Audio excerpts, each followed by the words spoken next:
of twisters hitting 4 states in the South, killing at least 6 people overnight, destroying buildings, ripping off roofs, and decimating homes in Oklahoma and Texas. The severe weather is on the move, and the new tornado threat for more than 12 million this morning. We're tracking it all. President Trump criticizes the Georgia governor for his plan to reopen that state tomorrow, but at odds with his own advisors over how dangerous the second wave of the virus could be in the fall. Sure, you're protected. There's a good chance that COVID will not come back. We don't know. All this as New York Governor Andrew Cuomo announces he's building a tracing army to track down and isolate potentially infected people. Bombshell accusation. A key government scientist working on the coronavirus vaccine claiming he was pushed out of his job in the middle of the pandemic because he pushed back against that anti-malaria drug touted by President Trump. What the White House is saying this morning. Pets and COVID. For the first time in the U.S., 2 house cats testing positive for coronavirus, and 7 new tigers and lions now infected at the Bronx Zoo. What the CDC is saying about animals and the virus. First on GMA, the countdown to tonight's NFL draft. What to expect as one of the biggest nights in football goes virtual, all coming from the NFL chief's basement. Commissioner Roger Goodell joins us live this morning. And legends banding together, from Bon Jovi to Tony Bennett and the boss himself, Bruce Springsteen. With a Jersey girl. The star-studded Jersey for Jersey benefit rocking out to raise money for their hard-hit home state. Live in Times Square, this is Good Morning America. Good morning, America. You can never go wrong on a Thursday morning with Bruce Springsteen and John Bon Jovi. That's right. From Jersey Strong to Strong Americans. Robin, we are seeing so many frontline workers support each other every single day. We really are. New York, we know, hit so hard by the pandemic. The NYPD paying tribute to those healthcare heroes who volunteered to come help out in NYC from all over the country. There they are, getting a round of applause as they head into their last shift before they go back home, and we're appreciative of each and every one of them, George. Boy, we sure are, Robbie. You see heroes cheering heroes right there. And right now, more than 76,000 people have recovered in the United States. Across the country, there are now more than 840,000 confirmed cases. On the economic front, millions more unemployment claims released today. And the House expected to vote on the latest nearly $500 billion relief package. Robin? But first, we want to get first to that breaking news, George. Tornado warnings right now and a trail of destruction in the South. Take a look at this footage out of Oklahoma. That's just one of the dozens of twisters touching down across 4 states. Marcus Moore is north of Houston with more. Good morning, Marcus. Good morning. You can see what one of did to this building here in Texas. The wind strong enough to tear away the roof and knock down the wall here. And overnight, the urgent effort to rescue people trapped in their homes. This morning, 6 dead and dozens injured in the South after an outbreak of 26 reported tornadoes left a trail of destruction across 4 states. We have had a large tornado. We got major damage, and I do smell gas, and we got multiple power lines and multiple poles down. In Oklahoma, this twister ripping through buildings, sending debris flying. Officials confirming at least 2 people have died. Video capturing the moment one of the twisters touched the ground and immediately growing in size. Strong winds flipping this tractor trailer completely on its side. We need chainsaws, rescue truck. We've had a tornado take out. In Polk County, Texas, where 3 people were killed, total devastation.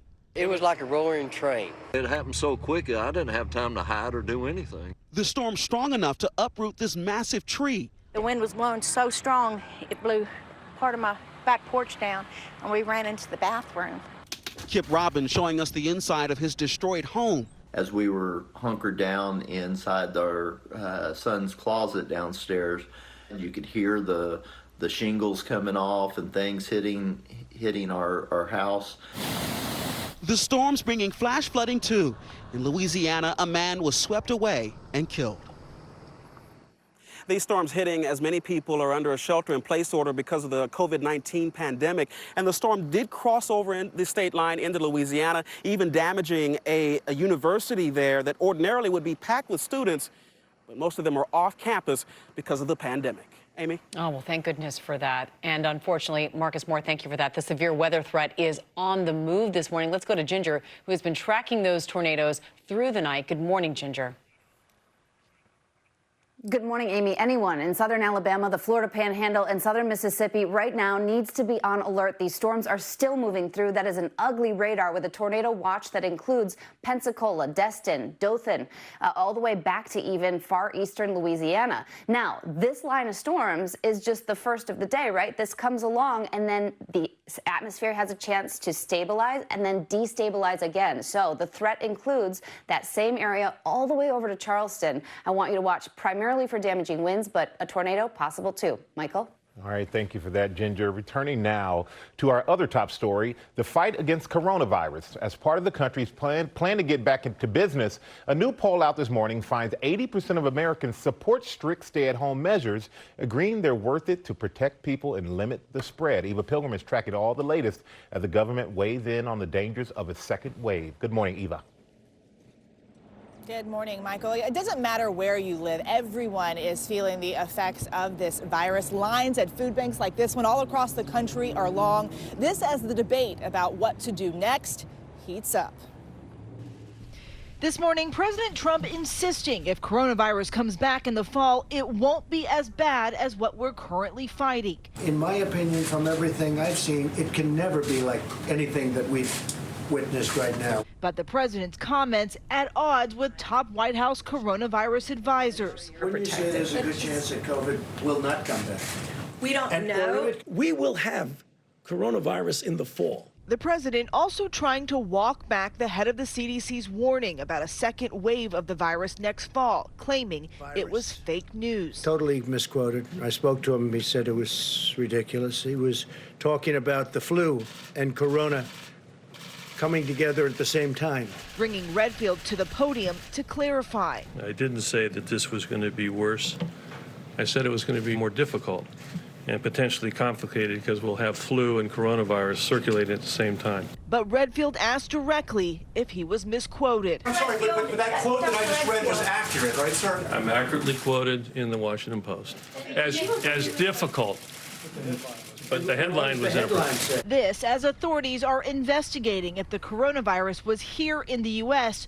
earlier than initially reported. Authorities determining 2 people in Santa Clara, California died weeks before the first reported American death in late February. Family members tell the LA Times that 57-year-old Patricia Dowd became unusually sick in late January with flu-like symptoms, but then seemed to be doing better. She was working from home when her daughter found her dead on February 6th.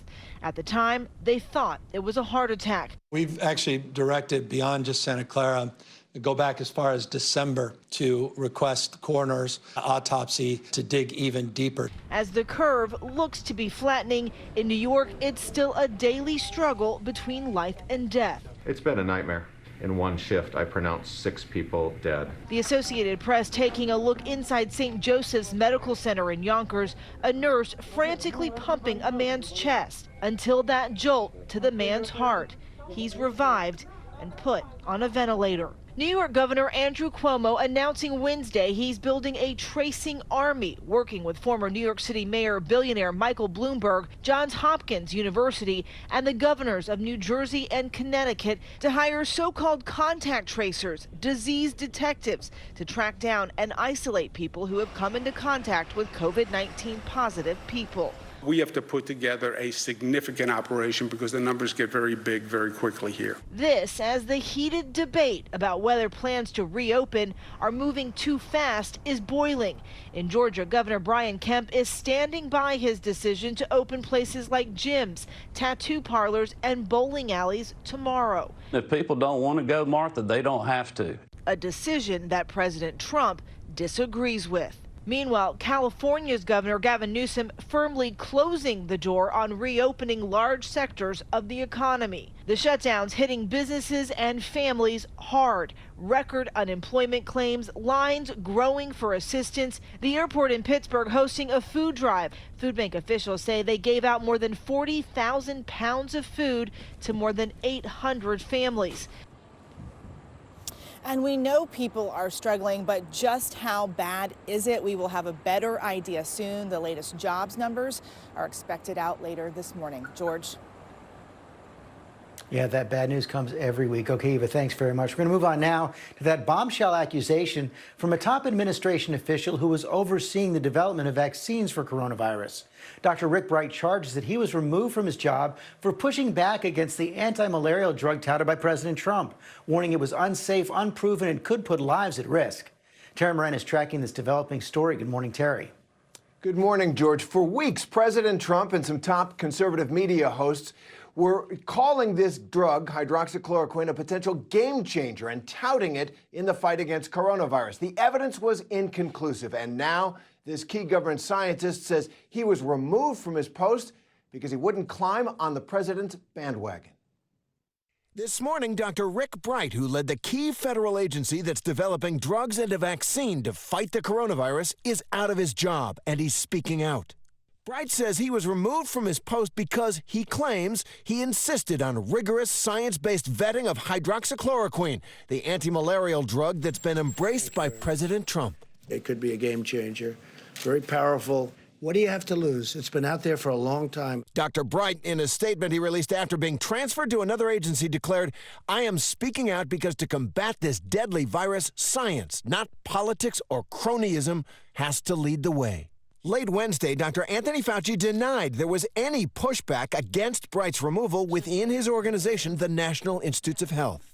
So you don't feel like there's any concern among people at the NIH right now or in the public health community? At the NIH? Absolutely not.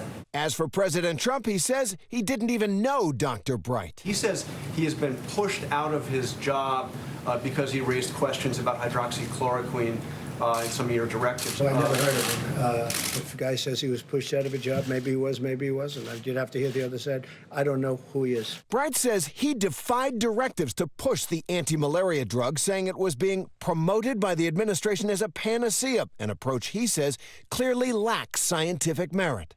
But the Department of Health and Human Services now claims it was Dr. Bright who pushed to make hydroxychloroquine available for fighting COVID-19, requesting an emergency use authorization from the FDA for the drug. It's important to note that scientists around the world have used this drug on some patients and believe in it, but the science is not in. The Veterans Administration usually tried it on many patients. Researchers there found that it may actually increase the death rate. So the science continues.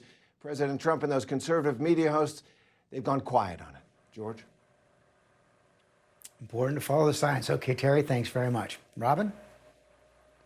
Sorry about that, George. Thank you. Now to the new report finding strokes in young coronavirus patients who previously were showing mild or no symptoms from the virus. Gio Benitez is outside the hospital in New York, where doctors first noticed the alarming trend. Good morning, Gio. Hey, Robin, good morning to you. The doctor here at Mount Sinai says that some of these patients waited too long to come to the hospital because they were afraid of going in. Now this morning, he is sounding the alarm. This morning, a disturbing observation. Doctors seeing strokes in young patients infected with the novel coronavirus. What's worse, these were people quarantining at home, most with mild symptoms. These patients were all in their 30s and 40s. 2 had no underlying conditions. These are not particularly sick patients. Neurologist Dr. Thomas Oxley is behind a case report to be published in the New England Journal of Medicine, which calls it an urgent communication, an effort to rapidly notify the medical community of these findings. He and his colleagues at Mount Sinai in New York saw 5 COVID-19 patients over the course of 2 weeks who were under age 50 presenting with strokes at the hospital. When did you start noticing that blood clots were an issue? I did one of these procedures weeks ago, and it was in a young patient with no past history who'd been at home with COVID.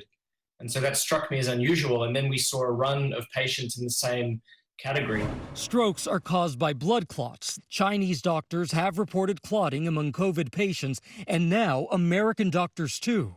49-year-old Michael Reagan thought he was recovering from COVID-19, but scans of his lungs showed multiple blood clots. So you were feeling pain in your lungs?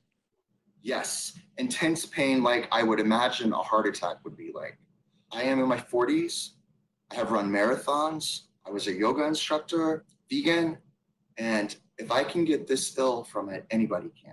Now doctors at Mount Sinai making the decision to treat as many patients as they can with high-dose blood thinners before they even see evidence of clotting. Now, needless to say, more research is needed, but the doctor says that if you have any symptoms of a stroke, so that's arm weakness, facial droop, speech disturbance, call 911 right away. Amy and Michael. Yes, so important, Gio. Thank you. This is very scary to hear and see, and so let's check in with Dr. Jennifer Ashton now for some expert opinion about this. So how concerning are these findings to you, Dr. Jen? Well, Amy, it's painting a picture of some of these critically ill COVID patients as being incredibly sick and challenging to take care of. They're showing features that are perplexing and atypical in viral illness that people are still trying to make sense of. And remember, it's not just stroke. When you talk about neurologic effects, data out of China suggested there were things like headache, seizure, dizziness, loss of smell and taste seen in as many as 36% of COVID-19 patients presenting to the hospital. And Doc, all throughout this pandemic, we hear that people with underlying conditions fall most seriously ill from coronavirus, but now there's a study proving it. Exactly. Just released last night, Michael, in JAMA, the largest U.S. clinical case series, almost 6,000 patients in New York State, showing, and take a look at these numbers, those admitted to the hospital, definitely more high risk. 57% of them came in with a pre-existing diagnosis of high blood pressure or hypertension, 41% with obesity, and 34% with type 2 diabetes, making them much more high risk for complications. And Dr. Jen, it's important to note, you have been reporting that COVID-19 has the potential of impacting the entire body, correct? That's right. Literally head to toe, Amy. Brain, heart, lungs, kidneys, intestinal tract, skin. We are seeing head to toe manifestations. And so far, this virus really looking like a bad actor. All right, Dr. Jen Ashton, we appreciate it. We really do, and in the midst of all this great stuff, today is Dr. Jen's birthday, everybody. Happy birthday! Happy birthday, Doc! Thank you for sharing your birthday. Mwah. Thank you, guys. Thank you, Doc. We are following a lot of other headlines this morning, including 2 house cats mysteriously testing positive for coronavirus and 7 more big cats infected at the Bronx Zoo. And the NFL draft starts tonight, going virtual for the first time ever. Commissioner Roger Goodell is going to join us live from draft headquarters, which now is his basement. There he is. But first, let's go back to Ginger at her headquarters. Is it your basement as well, Ginger? It sure is my basement, but I'm not doing an NFL draft. I'm doing flash flooding. We already showed you the tornado threat this morning, and Bossier City, Louisiana gives us that indication. We could see 3 to 6 inches of rain with this. Flash flooding, a certain possibility. As that warm front lifts through, you're going to see it. Right now it's happening from Mississippi through Alabama and through the day today as this pushes east all the way to South Carolina. We're concerned about high levels of water with this. Your local weather in just 30 seconds. First, though, the Summer Like Cities, sponsored by Audible. So I listen to Audible almost anytime that I can.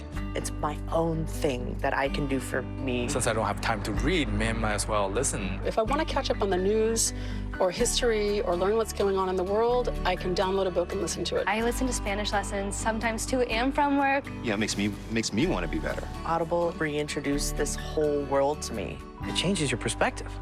It makes you a different person. See what listening to Audible can do for you.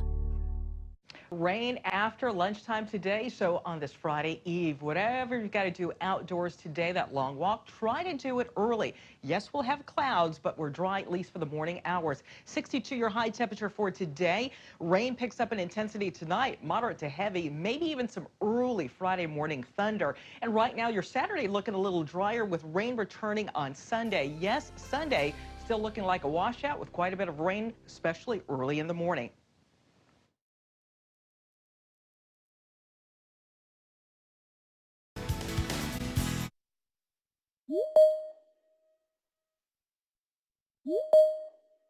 We are running our COVID-19 technology response on Teams. Teams has given us that possibility